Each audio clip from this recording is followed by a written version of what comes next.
R.I.P. Pac and R.I.P. Big Stretch. But today, we're going to get into a little tale of friendship and betrayal. Let's get into it.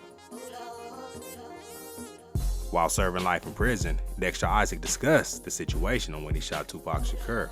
Mr. Isaac touched on the infamous shooting, revealing that Big Stretch was the person who helped him set up the iconic rapper for a robbery. While Stretch is no longer alive, Dexter also spoke about confronting Walter King Tut Johnson about allegedly claiming he was the person who had direct involvement in the New York City incident. He said Jimmy Henchman promised Stretch a half a brick as compensation for pulling off the job. I left there and went to, that's where I met Tut too. I had to expose his ass for claiming he robbed Tupac. No, he ain't did shit.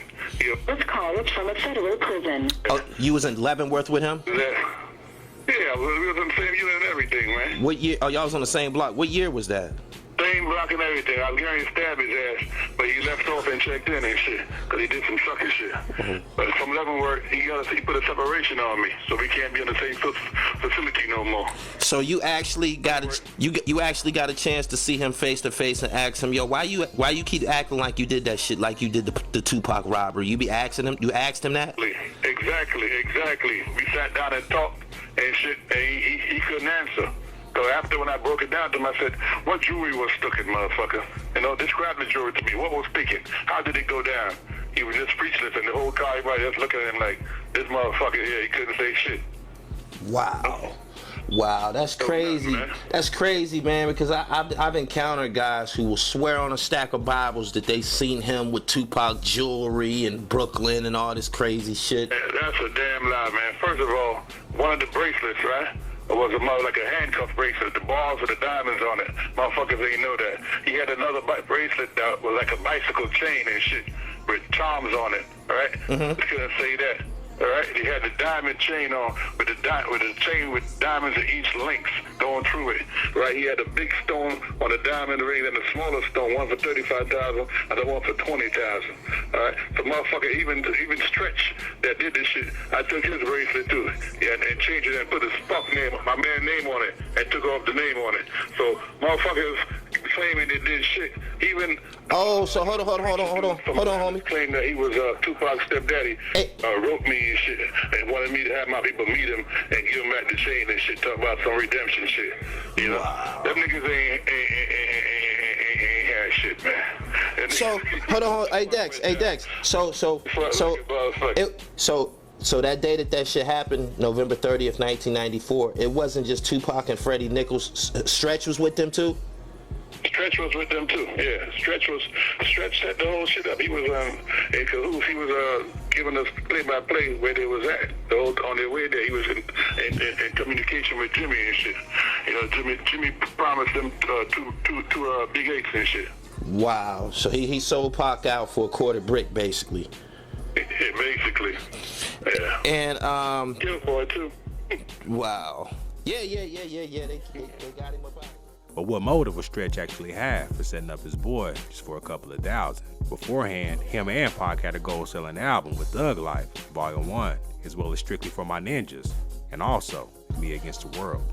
So why the sudden switch? Was he threatening to give up Pac? Soon after the video surfaced, Napoleon from the Outlaws revealed how Tupac had told him that Big Stretch didn't like to carry guns due to the New York weapon laws. So during the day of the incident, Tupac told Napoleon that Stretch was asking for his gun and he knew something was wrong before the shooting went down. But when you listen to this next audio clip, you can hear Stretch's voice that everything wasn't all good.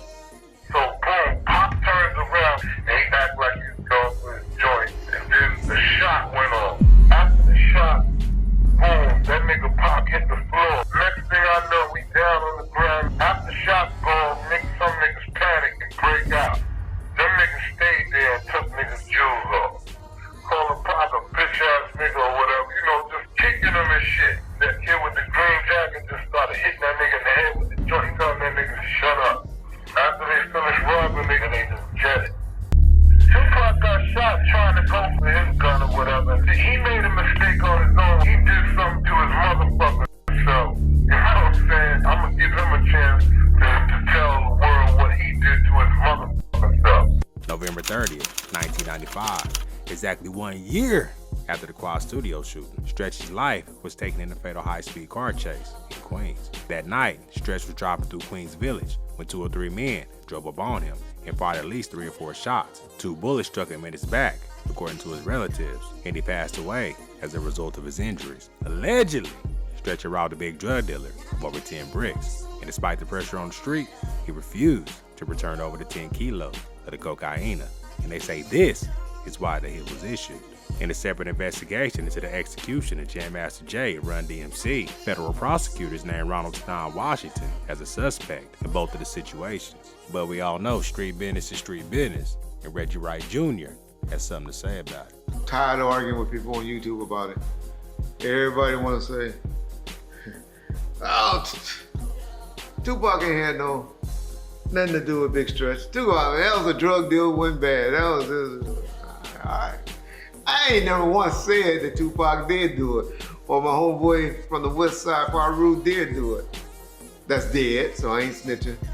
I done heard a few gangsters say, when you say something about people that's dead, it's good. I done heard Big U, and I done heard a couple other people say that. Oh, if they dead, it ain't snitching. Okay. Y'all, did y'all read the, matter of fact, John, would you read the lyrics for me before I get into it? Sure. The part in regards to Stretch is, the lines are, when you're through, I got another crew to murder next. I put a hit out on the Dead Squad and killed Stretch. And the Dead Squad is a reference because Stretch's rap group were called the Live Squad. So he called them the Dead Squad.